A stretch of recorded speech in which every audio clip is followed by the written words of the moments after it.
Welcome to the Business Growth Spotlight, where we shine the light and talk with business leaders from all over the world who are coming together with us today to share their expertise and wisdom so we can all grow together. I'm your host, Heidi Schalk, co-founder of HLH Growth Solutions, where we help businesses scale revenue through outside the box visibility strategies. And I'm excited to chat with my guest today. I've talked to him before. This is not our first time having a conversation, and he's just full of energy. We're both matching. He got the memo on our outfit today, and he's on brand with the blue and white. So we're excited to dive in. So welcome, Hein Knaapen, managing partner with CEO Works. Thank you for joining me today, Hein.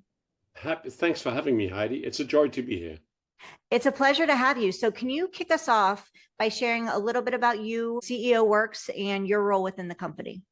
Yeah. So, Heidi, I have been by now over 40 years in HR, of which 35 years in big corporates, of which 15, 16 years as a chief HR officer in various industries. I was born and raised in the Netherlands, and I'm working from Amsterdam. And since 5.5 years, I've worked with the guy I used to work for at Unilever. My first 20 years were at Unilever, based in London and Amsterdam. And the guy who was, during my last years, my chief HR officer, Sandy Ogg, he is the founder of this boutique we've got called CEO Works. And when he started his business, he soon said to me, "Why don't you join me to build Europe?" That's how Americans look at the rest of the world. You build Europe. And then some 5.5 years ago, I joined him to establish a European office. And so there is a team in the United States, in New York, and there is a small team in Amsterdam, and there is a small team in Singapore. And so that is how we are conquering the world. And Heidi, here's what we do. And what you have to know, Heidi, before I go there, don't laugh, but it has taken me a few years to really find out what we're doing. I always understood the tooling we had and how we worked with clients, but only gradually did it land on me what we're really doing. And here's what we really do. We work with CEOs to accelerate value creation by way of simplifying talent decisions and by way of significantly reducing the number of priorities they have. We've got some tooling for that, and we've got processes, but those are only means to an end. And the end is to help the CEO to unclutter their thinking about what really matters for growth, what really matters for company performance. And then what we see, Heidi, is the CEO never has any problems to, in a session of a few hours, to boil down their entire strategy to the few spots where over 75% of the value creation sits. They do not have any problem with identifying the priorities that drive the value creation. They often find it very difficult to contract that in the top team, because in the top team, you've got a lot of people that are smart thinkers with high clock speed and a lot of energy, and that's what you need at that level. But Heidi, here is the risk, that you always overestimate the absorption capacity of the company. So take on far too much, and that always derails whatever value creation plan you have. So let me stop talking here for a moment. That's at a high level what we do. Well, I love hearing you talk, so you don't have to ever stop talking. But I love that you're sharing, and we do have CEOs, founders that are listening to this. So can you share with us, before we dive into more in depth of what you do and who you are, who is your ideal client? Like, so those CEOs that are listening going, am I the right fit? Yeah. Are you pretty agnostic, or do you have a specific? Yes. Okay. Heidi, tell us more about that. We are agnostic on industry, agnostic on geography. What we are size of company, size. What we are not agnostic on is if the CEO feels the company is doing very well, he shouldn't have us. That's an almost binary requirement. Like if the CEO is, and he may have good reasons for that, is very happy with the way the company works, fine, don't get us in. We work with CEOs that are sort of grumbling like, this is not going fast enough. That is a good reason for us to join them in a project. Okay, perfect. Thank you for sharing that and clarifying. So you observed, Hein, that many organizations spend too much time on the things that don't matter, right? I think all of us, when we start out, we kind of spend our time doing that. So what are the few things that truly matter when it comes to driving company performance? Yeah. So there are a few evergreens, I would say, but I Mhm. would also say, Heidi, it's what you prioritize is greatly dependent on the sort of business you are in and the stage of development you are in. I'll give you an example. There may be companies where the value creation entirely depends on top line growth.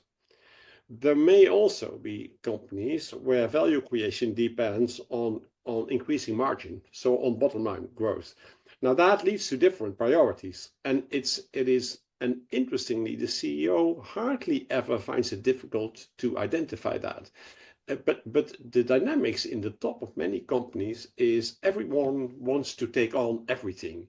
I've done that many times in my life, and I've got the scars in my back from all those adventures. And so, what is required for value creation? That's utter focus on the few things that matter, and that is business dependent. I would say though, Heidi, there is one thing that I would say almost always holds: building the skills and competencies of your management to drive performance, because that's often overlooked. That will be one evergreen, I would say. But much is really business dependent. And as I said, there is a binary requirement. If the CEO is happy with how things are going, they shouldn't have us. Yeah, absolutely. So what are ways that they can build the competencies of their Yeah, team? but Yeah, it, and that is not it. I'm not saying it's easy, but it's right. not intellectually difficult. There is Okay. a limited set of skills and competencies, and that depends a little bit on the sort of business you are, that managers need to drive performance. And look at it like this: 70 to 75% of all your employees in whatever company you are report to your frontline managers, your lowest level of managers, who are often great people, but often hardly more advanced than the people they lead. Those people, they get all that stuff from head office, all that stuff from more senior layers about what needs to be done. And there is often far too much, so they don't know what to do. The second thing is they are most often not unwilling, but they don't know how exactly to drive performance. It's skills, and it's so you can buy it off the shelf almost, but it's often overlooked, as I've overlooked it for much of my career. Yeah, I would say, like you said, like it's simple but not easy, and I think a lot of people we kind of overlook that. We can kind of like make things harder than they need to be, because we don't see the simple path, the easy path, right? It's simple but not easy. There is a road to get there, right? And we need to be able to determine what that looks like, and also say, like, listen, we're not the people to make this happen. We need to hire people like CEO Works in order to support us in that, in creating our goal. So how do you help CEOs and leadership teams realign their focus toward the handful of key drivers that truly move the needle? So, and this is evolving really. So what we're finding out is we always start with one or few sessions where we work with the CEO and the top team to identify the few spots that create most of the value, to identify the priorities following from that inventory, and then identifying the few roles across the various layers in the company that have a disproportionate impact on the value creation. So that means you help the CEO to boil down the entire strategy to a number of roles that I would say, Heidi, they should own. Where they should, regardless of where those roles are, those are the few roles that they really should own, and the rest they can leave to other people. And then in the second step, we help the CEO and the CFO, and if the company is big enough, the chief people officer, we help them in sessions to how to deal with that, just how to make sure they remain on the straight and narrow of the few priorities. How do they not get tempted to take on new stuff? And that is, I'm not the smartest ever, but I'm one of the most experienced ever, and that is what helps in this sort of conversation. So that's what we're actually doing, helping the CEO to keep focused on those few things and not to get distracted by all those great, well-intentioned people around them that want to take on more initiatives. Yeah. Well, I think you're pretty smart, Hein, personally. And experience definitely drives the, you want somebody that's been experienced in this space Yes, versus necessarily the smarts coming because we get smarter with the more experience that we have. So you're I right. think you're pretty brilliant. Yeah, Just saying. What mindset shift, Hein, is most critical for leaders who want to go from being busy to being impactful? yeah, yeah. And there's two things here, Heidi. You're asking a great question. Mm, And I would say to you, we often think you first have to change the mindset and then your behavior will change. But Heidi, it's exactly the other way around. mm, Changing your behavior will drive a new mindset. And okay. there is an interesting teacher from London Business School who always says, it's Herminia Ibarra. She's a famous lady. She always says, you don't think your way into new acting. You act your way into new thinking. Heidi, those are words of wisdom. And so what we do is we help the CEO to focus and focus and focus. That does not only require a certain analytical prowess, it also requires boldness, just boldness, being a little unafraid, because many people will have many reasons why this is not the right choice, and there's where you have to be bold. That's what we help the CEO with. And often the CEO will find out how it works, will like it, and the mindset evolves. That's what I think happens really. Mm. So, can you share with us what's one practical approach leaders can take this week, right away when they're hearing from you, uh, to stop chasing distractions and start moving the core metrics? Yeah. So the one thing they can do is ask themselves, what needs to be true in 12 months' time for me to produce the numbers that the market expects? And then boil that down to the 3 or 4 actions that are needed. Blissfully deprioritizing everything that in the longer run may have a contribution. Just focusing on what brings in most money, most growth. And again, Heidi, that may require a bit of help because it's not the usual practice. But it is not intellectually difficult. It does require a bit of boldness, as I said, a bit of courage, and that's what we can help with. But this is the question to be asking yourself. Look in your calendar and say, what am I involved in that does not drive business performance? Why don't I leave that to other people? That's probably the best answer to your question. So Oh, look in your calendar as from tomorrow. It's not very nice, but it's very helpful. no, it's very, thank you. It's again, you're making it's not easy, but it's simple, right? And you're breaking it down and keeping everything simple for us. So, as managing partner, Hein, of Europe, how do you see regional business cultures influencing the focus and performance of leadership teams?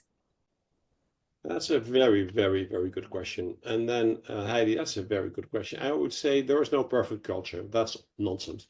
And Okay. a culture slightly evolves, and we should not be too religious about culture. It is what it is. So, in view of the collective behaviors of any whatever company you are, in the short run, you'll have to be very, very precise about what you want to change in order to drive change really.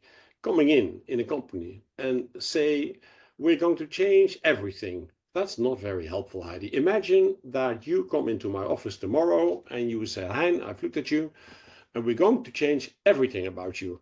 What do you think that does to me? It does not, it's not conducive to my preparedness for change. So what we see is companies often are deeply aware of what their culture is less effective at and not very aware of what their culture is great at. And in an understandable effort to become better, they start focusing on many, many, many challenges and weaknesses, forgetting to grow what they are already good at. So sometimes you have to blissfully live with the fact you are good at this and not good at that. And then you might say, yeah, but I want to be great at that. Well, that can all be the case, but you don't stand a very big chance you get that done in a year. So why don't you keep feeding what you're really good at and just get surgically precise about the one or two things you want to change. There I can say, Heidi, you have a better recipe for culture change than with big culture programs. Now you asked me, how do regional differences impact culture? Well, here's the thing, Heidi.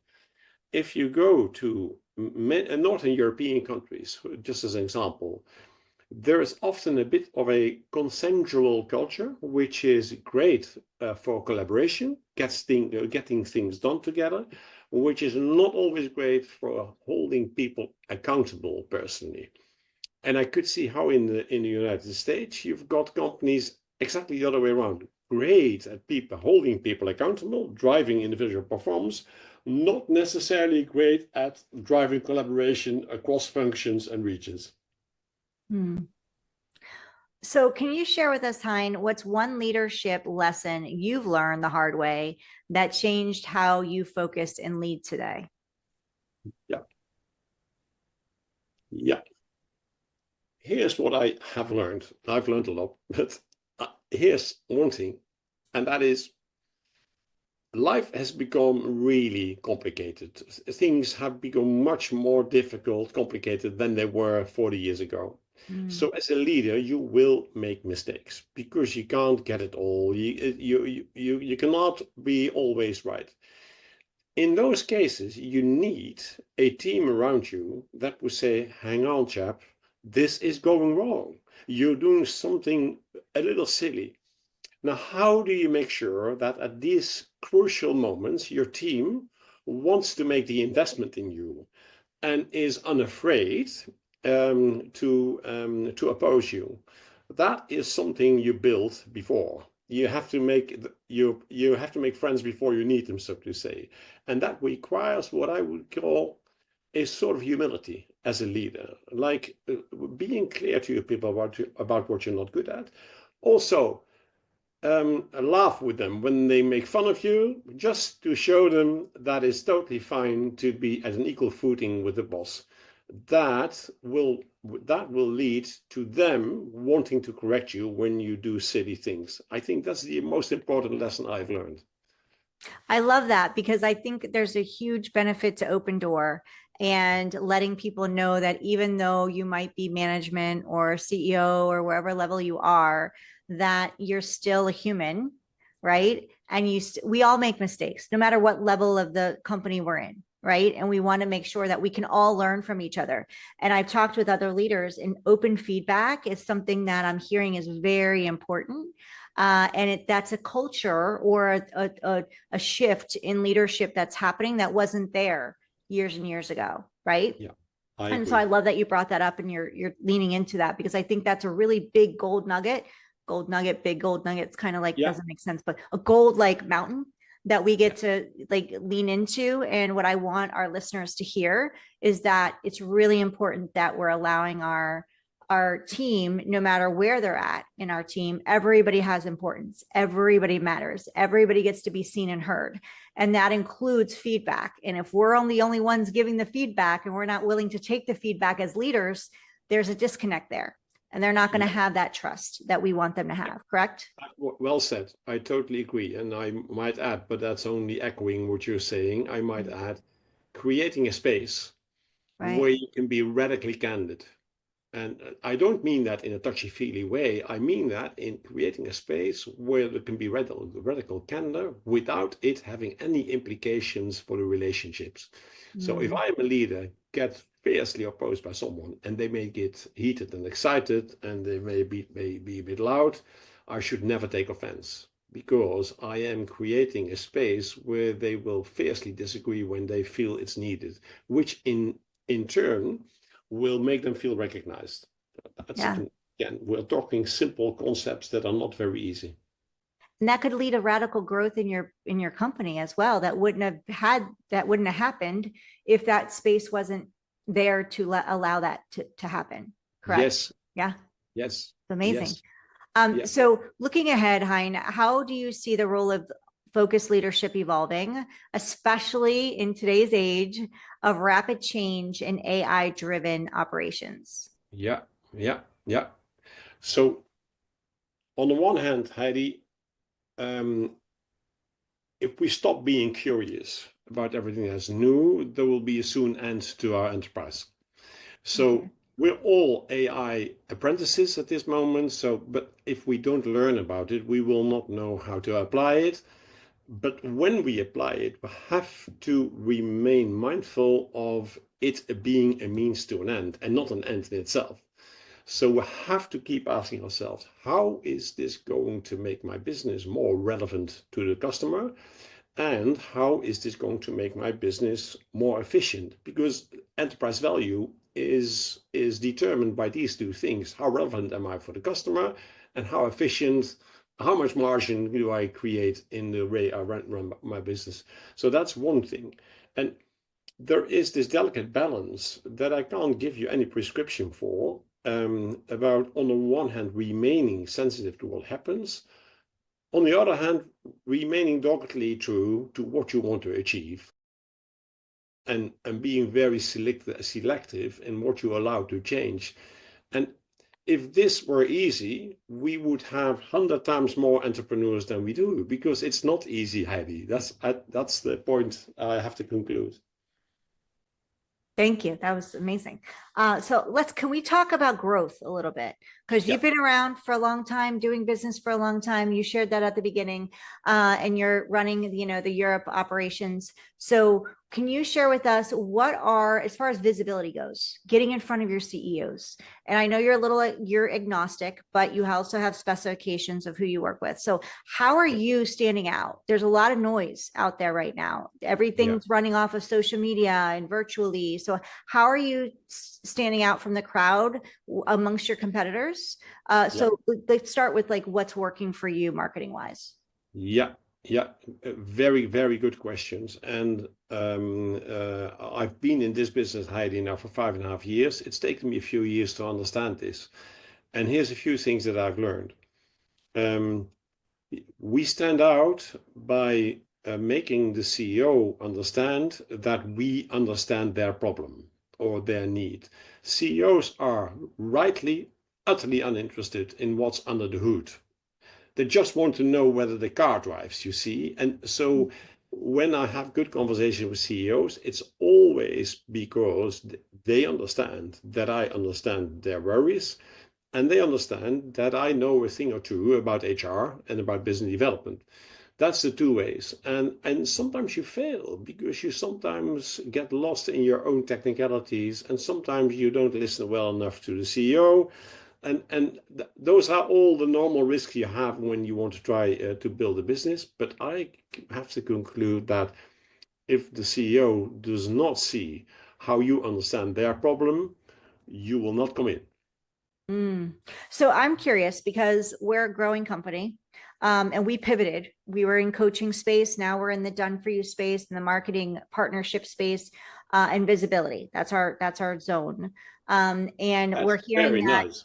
Thank you. What a nice development. My God, yeah. I love it. Yeah. And I think when you're in business, especially as an entrepreneur, you're going to evolve. Where you started off in business may not be where you are a year from now, 5 years from now, 10 years from now. You're always evolving and growing, which is what we've done. But I'm curious with what you just said and what you just shared, when it comes to understanding the problem that they solve, when you're presenting your solution, do we lean into, because I'm hearing more now, they don't care about the tactics. They don't care about what you're giving them. They just want to trust that you can get them to where they want to go. So really understanding the vision, showing that you can get them there, but they don't care about, we're going to talk once a week. We're going to do all this for you. We're going to handle it this way. They just want to know, what is your solution? How are you getting me there? Are you finding that's true with CEOs? Very well said. Very well said. That's what we're seeing. And then when when the customer or the prospect gets attracted to the idea, then they often want to know a bit more detail. In our business, and that is probably not different from your business, Heidi, the fact that I have been in HR for 40 years in various companies and have worked with top teams, that is often an argument in favor. Because that makes a CEO understand, oh, this guy, he has the scars on his back, and so I can rely on him. That helps. That helps, of course. Yeah. So what's next for CEO Works, Hein? What's next for you? Like, what's the big goal for, say, the next 12 months? So that is in Europe moving into PE. In the US, we've been more successful in moving into PE. And because I personally have less of PE background and more of corporate background, we've been doing well in getting into big corporates. I am now talking to bigger PE firms and with business cases and what I know to get an entry there. That's my most important challenge for the next 12 months. The other thing is, I told you before, Heidi, my experience is that on starting a business, you're enchanted with your own tooling and all of that. And what we found out, the customer is not interested. And we have decided to become a bit more silent on what's on the bonnet, but just show them in what our work can do to their business. And that is now starting to pay off, that direction. So well, let's go back to one question before that. So you share with us, you want to make sure that CEOs understand that you can solve the problem. And there's hit or misses. We don't always get it right 100% of the time, which you shared. Sometimes we fail, which is okay because we're learning from that moment. But how are you doing that? Are you in person? Like, I know there's different divisions. You have you have people all over the world right now growing the company. Is it in-person events? Is it social media? Is it paid methods? Is it SEO? What are you doing that's working best for you? Cold outreach? Are you making those phone calls or sending those emails? And do you have your own podcast? What are you all doing that's getting you out there to reach those people? Yeah. Very good question, Heidi. What we're seeing is I've got a good presence on LinkedIn. I very regularly make a little clips. I have nice webinars with chief HR officers for conversations about what works and what doesn't work. That creates a general awareness about who we are and who I am. I would say to you, and this is not very easy, but the perfect way to get access to the CEO is that someone introduces you. So someone who knows CEO said, "Hey, this Hein Knaapen guy, he's good. You have to meet him." That works better than when I tell the CEO, "I'm God's gift to business, and you need to talk to me." That's much more often an ineffective approach. So getting introduced to the CEO, that is what works best. Yeah. And those open doors always help. It's much easier to get in with open doors. And referrals are fantastic, but we don't always, if you're starting out, you're not necessarily going to have those. But yeah, and I'm hearing from a lot of leaders just like you that those relationships matters, those connections matter. So make sure that you're building them up, but also don't be shy to ask for those referrals. Don't be shy and nervous to ask for those testimonials and case studies when you're working with, especially if you're just starting. And I know we've fallen into that where it's like, oh, are we ready to ask for that? Are we nervous to ask for that? You need to be able to ask for those, and people that like you and it's working, they want to give them to you, right?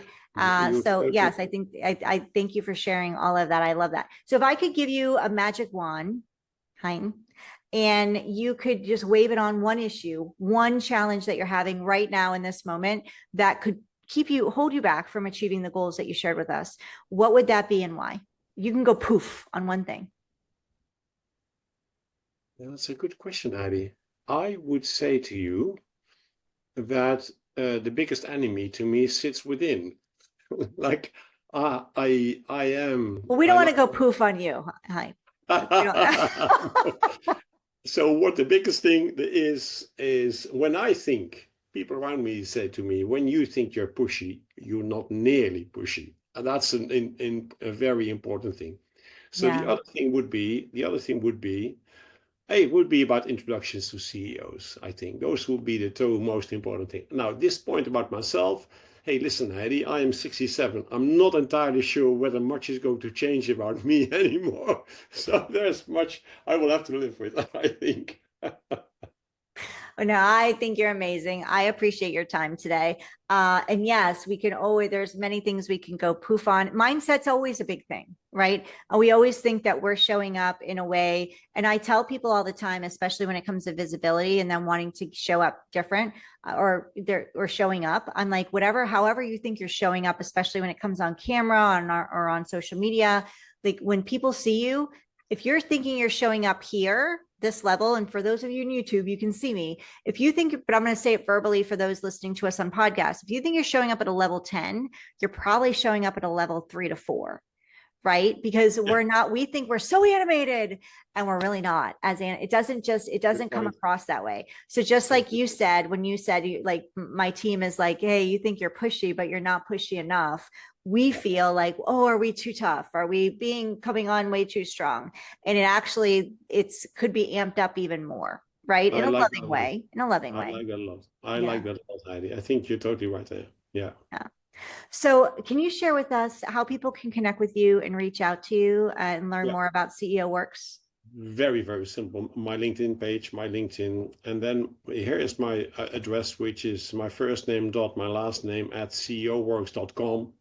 And I am delighted to take any call or to jump on a video conference, because what you're touching on, Heidi, is so essential. If we can be of help to people building their own business, that's great. That's great. The society grows, and then I mean, just in terms of GDP per capita, it grows because of personal initiative and because of small company becoming big. So if I can make a contribution there, I'd be delighted. If I could, if I could bring you back in a year, and we're going to repeat everything that you shared here, and you can reach out to, I'm going to say your name differently now because you said it differently than I've been saying it differently. And we talked about this before. Your name is important to me. You said Hein Knaapen. Very good. I've been saying Hein Knaapen. So that's very close, Heidi. That's very, very but close. Hein is different, right? It's different. So I A want to little say bit. it the proper way. So it is spelled, for those US people like me, we do spell it, we say it like it's Hein. We say it Hein, but it's pronounced Hein because you pronounced it that way, correct? Brilliant. Okay. Brilliant. So Knaapen, and the K is not silent, which I think is fantastic, because in the US we would silence that K. So K, it's literally how you hear it, but with 2 A's, Knaapen. Yes, and Heidi, I worked 20 years in Unilever, a great company, with many English people with low sensitivity to other languages. And so you pronounced my name very correctly. The worst distortion that I've been privy to was people who would call me Hein Knaapen. And that is really, because this Hein they found difficult, the double A they found difficult, the silent K they found difficult, so Hein Knaapen. Yes. Well, we get to get it right. So it's Hein Knaapen. And we're going to have it in the show notes, but he's spectacular. So you definitely want to reach out to him on LinkedIn because he's so fun. Like how fun is he, right? So let him know that you heard him here. But if I can bring you back in a year and we can revisit this conversation, what would success look like for you? Having doubled my business, And what I've seen, Heidi, is the number is nice, of course, because that makes you money. But what I've seen since I've been in this own business, your top line is an expression of how relevant people think you are. So it goes very deep. It's not only about making the money, which I like, but it's also about an expression of the relevance you have for your customers, you see? Yeah. Yeah. So good. So for those of you listening to us, first of all, if you're watching us on YouTube, Hein and I, thank you. We're grateful that you're here with us. Please leave him a message below, comment below, let him know you heard him here. If you find value in this, or you know of somebody that would find value in hearing this episode with Hein and CEO Works, and they could benefit from learning more about their services, please share. This is how we expand growth. The purpose of this podcast is there is over 90% failure rate in businesses that start their business within the first 5 years. We're here to flip that script, and we're bringing in our guests who have growth. They've had success in this space, and they're sharing their wisdom. They're taking time to share their wisdom with you. So the more that you can share this out with us, it helps us on our mission and helps our guests who are involved in our mission. There's a button on YouTube It says subscribe. We would love for you to hit that subscribe button. That allows us to ping you when we have more amazing guests like Hein on the show, who's here sharing their wisdom with you. If you're listening to us on your favorite podcast platform, Apple, Spotify, Amazon, all the places, and you can leave a review, we'd love 5 stars if you feel compelled. That allows the platform to push our podcast and our episode with Hein to more people to support them in their growth. And we'd be utterly grateful. And if you can actually leave a review below that with the 5 stars, would push it out even more. Again, we rise together. We're better together, and the more support we can get. And who knows? Well, maybe we'll start shouting y'all out here. So we'll start looking for comments and we'll shout you out on the podcast. I didn't get to promise you a gift at the beginning of the show like I usually do, but I will give you the gift anyway. So if you're new to the show, welcome. We're glad that you're here. Perfect podcast to join us on because we've had some fun today. And if you're looking to grow your visibility, Hein shared what they're doing, what they're out there doing. And it's always a testing process, right? We're always evolving, always growing. But if you're trying things and you feel like you're just not getting the growth and the visibility, the eyes on you like you want to, then go ahead and download our Spotlight to Scale blueprint. You can go to spotlighttoscale.com/blueprint. It's free. It's yours. Go grab it. Hein, before we wrap up and I let you go, and don't leave once I say goodbye to you, because I've got things to share on how we're going to get you all these videos and all the greatness when we're done. But before I let you go and we wrap up, is there anything that you'd like to share or say that I didn't get to ask you or we didn't get to touch on today? Heidi, just one thing. You are amazing. Thank you. You created the conversation so nice. And so I totally feel recognized. Thank you. Thank you very much. It was a joy to be your guest. It was such a joy to have you. Like, I love this, and I love bringing you on and sharing you and what you're up to. And thank you for all you're doing and making a ripple effect. Because, you know, when you're taking action, you're doing things, you're growing your business, you're creating opportunities for others in the process. And for you to take time out of your day to be here with me, I'm extremely grateful. So thank you. Thank you, Heidi. Thank you. Thank you all for listening to us today and being here with Hein and I. Make sure you go check him out on LinkedIn. Make sure you go to CEO Works. Is it ceoworks.com? I had that. Yep. ceoworks.com. Make sure you check them out. Make sure you let them know that you heard Hein here on the show. And we look forward to seeing you on the next episode of the Business Growth Spotlight.